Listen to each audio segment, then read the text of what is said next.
2023년 이후로서 투자 수익에 대해서는 일단 과세 대상은 개인에 대한 양도 또는 대여입니다. 이때 양도라는 말은 소유권이 이전되는 유상으로 이전된다는 개념이거든요. 무상으로 이전되면 증여인 거고 유상으로 이전되면 양도입니다.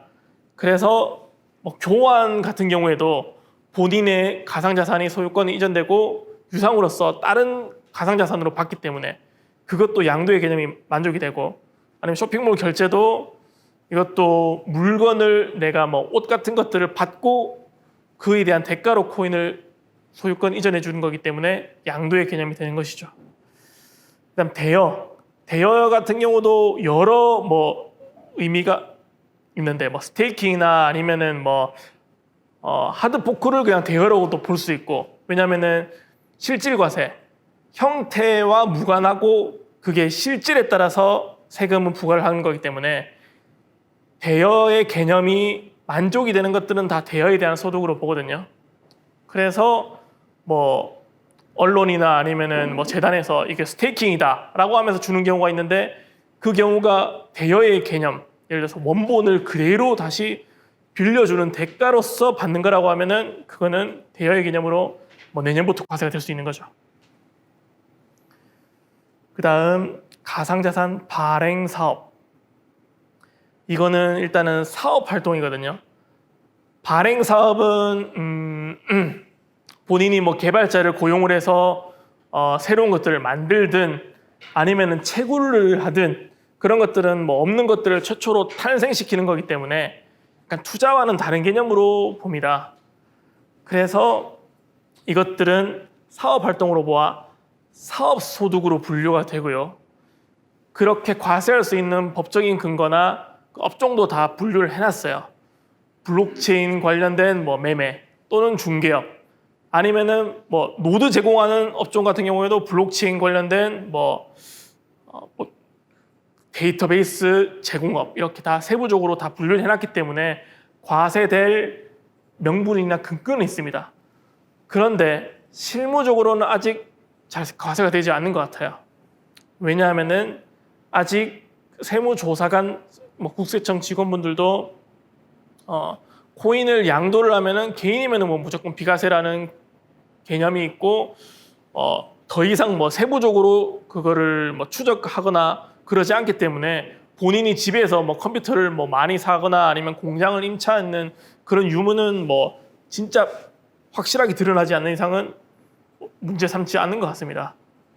그런데 투잡을 하시는 분들, 예를 들어서 PC방 사업을 하다가 남는 부분에 대해서 코인 채굴을 한다거나 아니면은 그런 분들은 세무 처리를 할 때 코인 채굴업과 기존 PC방업을 분리를 시켜가지고 기장을 하거나 세무 처리를 해야 되지, 그걸 같이 세무 처리를 하면은 세무서에서는 그렇게 채굴업 발행 사업에 대해서도 과세를 할 수 있을 것 같아요.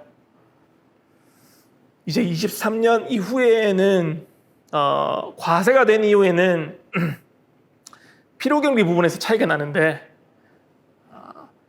내년부터는 필요경비는 실제로 입증된 부분에 대해서만 인정이 돼요.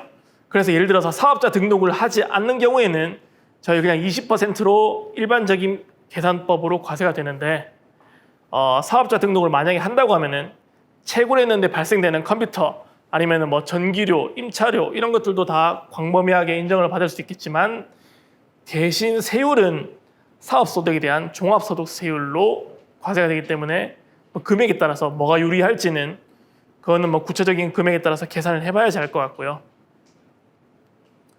이제 NFT 발행 및 투자.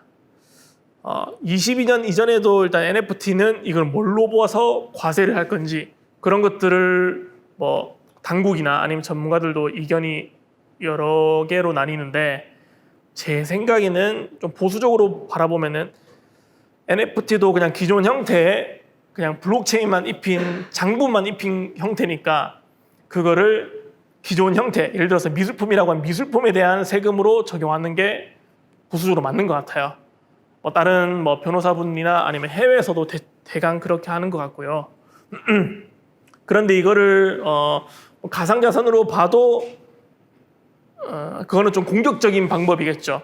가상자산으로 봐서 만약에 개인으로 해서 이거는 비과세다라고 하면은 뭐 그렇게도 되지만 뭐 미술품으로 봐서 과세될 리스크는 있다. 이 정도 알고 계시면 되고, 그래서 NFT 하시는 분들은 뭐 그런 위험에 대해서 다 알고 사업을 하셔야 될 것 같아요.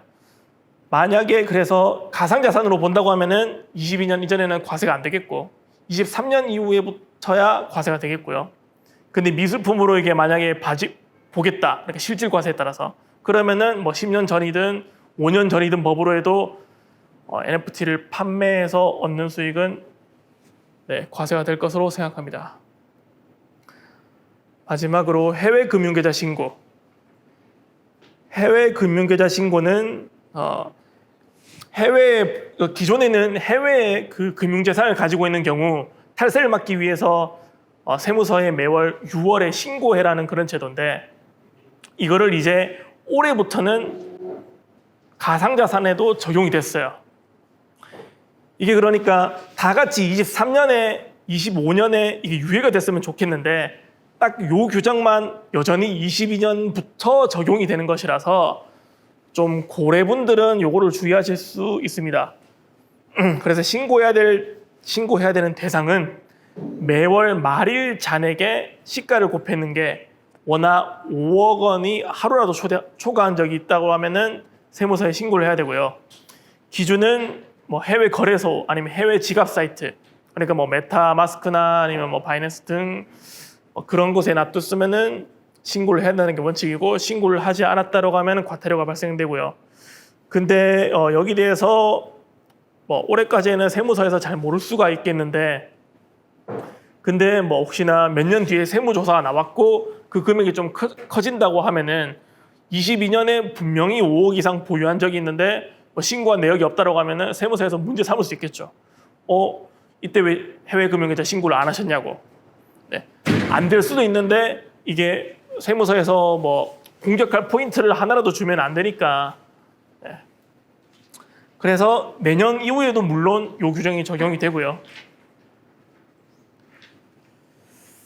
그다음에 계산 방법에 대해서 좀 구체적으로 제가 설명을 드리려고 하는데, 일단 첫 번째로는 투자자가 자진 신고 납부를 해야 됩니다. 그 뭐 증권거래소나 뭐 상장 주식처럼 거래할 때마다 일부를 떼는 게 아니고요. 5월에 자진 신고를 해야 돼요. 그래서 그때는 본인 또는 세무사를 통해서 신고를 하셔야 될 것 같은데, 신고를 하기 쉽도록 제 생각에는 뭐 홈택스에 대략 한국 거래소에서 뭐 거래했는 내역들이 계산되어서 제공해 줄 거라고 보거든요.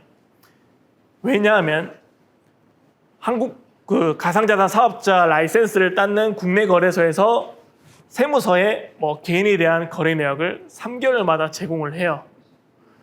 그래서 이런 것들을 홈택스 세무서에서는 다 알 수 있고, 그래서 자진 신고를 안 할지라도 연락이 오겠죠. 홍길동님 뭐 어떤 거래소에서 뭐 한 2억 정도의 거래가 있었는데 왜 신고를 안 하셨냐?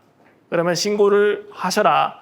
대신 기한이 지나서 신고하셨다고 하면은 뭐 가산세가 붙겠죠. 또한 해외 거래소에서 벌어들인 소득도 자진 신고 납부를 해야 됩니다. 왜냐하면은 한국에서는 국내, 국외 어디에서 벌든 속인주의라서 모든 것들을 다 신고를 해야 되거든요. 만약에 신고하지 않는 경우에도 국내 거래소에서 뭐 이동했는 내역들이 좀 매칭이 안 된다. 이런 경우에는 세무서에서는 이분이 해외 거래소에 아니면 해외 지갑에 어느 정도 가상자산이 있구나라고 간접적으로 파악을 할 수 있겠죠. 두 번째로 세금 계산 방법은 뭐 잘 아시다시피 양도가액에서 취득가액에서 뺀 양도차익에 250만 원을 공제하고 22%, 그러니까 지방세를 포함해서 22%거든요. 여기서 양도가액은 뭐 이견이 없겠지만 취득가액은 22년 이전에 보유한 것들은 22년 말 시가와 입증된 취득가 중 큰 금액으로 계산을 합니다. 그리고 이후 보유분에 대해서는 입증된 취득가로만 하고요. 여기서 입증됐다라는 거 하는 것은 22년 이전에 보유한 것들은 실제로 19년도에 샀는 걸 수 있고, 근데 그런 것들을 실제로 팔았을 때는 그 거래소에서 하는 내역이 아니기 때문에 본인이 뭐 얼마에 샀다라는 거래 내역이나 아니면은 뭐 ICO였으면 ICO 그런 거래 금전 거래 내역, 계약서 그런 것들을 제공을 해서 실제로 소명을 해야 될 것으로 봅니다. 23년 이후부터는 국내 거래소에서 거래 내역을 제공하기 때문에 자동으로 입증이 될 것 같고, 만약에 해외 거래소에서 취득을 해서 국내 거래소로 보내는 것이라고 하면은 그거는 별도로 해외 거래소 거래 내역도 제출을 하여 취득가를 입증을 해야겠죠. 일단 그래서 아랫부분에 세 가지의 그런 간단한 그림이 있는데, 제일 첫 번째 같은 경우는 이런 경우가 제일 많을 것 같아요. 23년에 100에 팔고 실제 매수는 30에 했습니다. 그 다음에 시가는 60이면은 여기서 취득가액은 22년 시가와 입증된 취득가 좀 큰 거라고 했으니까, 그러면 저기 요 둘 중에 큰 거는 요거니까 요게 투자 차익이 되겠죠. 근데 이런 경우에는 실제로 매수했는 것보다 쭉 가격이 우상향한다고 가정을 했을 때예요. 근데 지금은 솔직히 우상향은 안 되고 오히려 더 감소했다라고 볼 수 있으니까 실제로는 이런 경우가 되겠죠. 저희 22년 말에는 거의 막 20일 정도밖에 안 남았으니까, 그러면은